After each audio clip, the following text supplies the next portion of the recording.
to Jose Rodriguez's claim that those are not his words, but the words of someone else. And anyone can prove it by looking at an affirmation that was written in support of a 620 warrant to arrest Frank Kent. The prosecutor said in that warrant that Frank Kent is a valuable witness and he had to be arrested pursuant to a witness charge because he had made a statement that showed he was at the scene and he was necessary. And what was that statement? That's the kid with the gold chain reaching for something. That statement in an affidavit in the hands of the prosecutor was put into the mouth of Jose Rodriguez on this false, phony, damnable, damning police report that convicted Fernando. This paper was really the culprit that convicted Fernando Bermudez of a crime he never committed. It is so damning. David Sidek, another witness at the scene of the crime. The prosecutor said he wasn't there. He wasn't on the corner. He couldn't have seen anything. So anything he said was not turned over. Nothing was about David Sidek was turned over. No information about these witnesses was turned over to the defense. But if you look, David Sidek was at the scene. He saw someone get out of the Jeep, and he knew him to be Jose Rodriguez. The same with another witness as we turn this page. Angelo Masonette could not identify the defendant, did not identify the defendant, did identify Shorty Lopez, Pito Lopez, did identify number 2, Jose Rodriguez, the one getting out of the car. He was at the scene when the shooting went down. The period of time between stepping out of a car and having the shooting go down was a matter of seconds. Where was this witness? Right there at the shooting scene.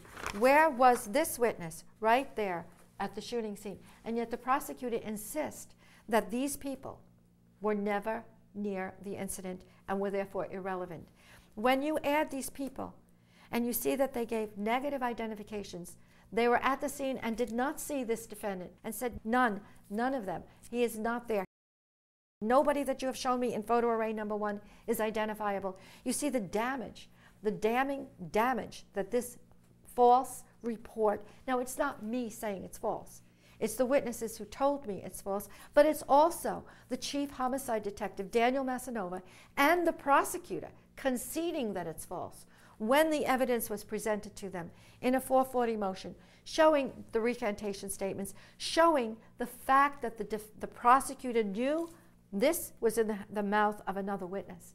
And Danny Massanova, to his credit, to his integrity, to his credit, admitted this was a mistake, admitted this was a mistake, admitted this is a mistake, admitted this is a mistake, and this, and this, and this, admitted this whole report is in error. It is a mistake. It is wrong. This alone entitled Fernando Bermudez to a new trial and an identification case where the only key police report is an identification report reduced to a diagram. By the way, the notes, the original notes to this diagram that were miscopied, and placed in the wrong mouths, were never turned over to the defendant. It's amazing. It's mind-boggling that they were never turned over to the defendant. Repeatedly demanded, repeatedly asked in an omnibus motion early on, and in several of my demand letters and motions later. Never turned over, and yet the prosecutor had them in his pocket. He could have stopped this before it began. He had them in his pocket. This is a case of prosecutorial misconduct. What Danny Massanova did here was a mistake. Negligence, recklessness, ignorance, dumb, but not evil. Prosecutorial misconduct here is intentional.